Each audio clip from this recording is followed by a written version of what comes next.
نحمدہ ونصلی علی رسولہ الکریم اما بعد السلام علیکم ورحمۃ اللہ وبرکاتہ۔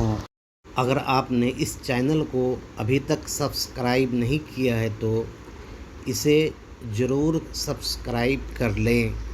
کوئی مسلمان نہ قبر کو سجدہ کرتا ہے اور نہ مرشد کو سجدہ کرتا ہے بلکہ ان کا بوسہ لیتا ہے۔ بدعقیدوں کے نزدیک بوسہ لینا سجدہ ہے۔ اہل سنت و جماعت کے نزدیک بوسہ قبر میں اختلاف ہے۔ بعض کے نزدیک مکروہ ہے اور بعض کے نزدیک مستحب۔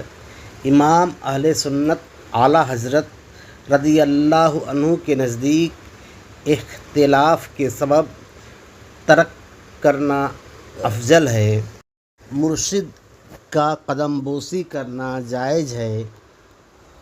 صحابہ رضی اللہ عنہم سے یہ ثابت ہے۔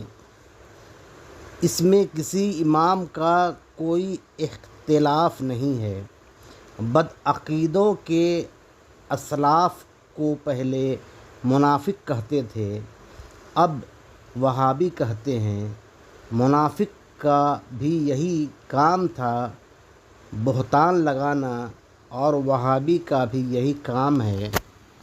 وآخر دعوانا الحمد للہ رب العالمین۔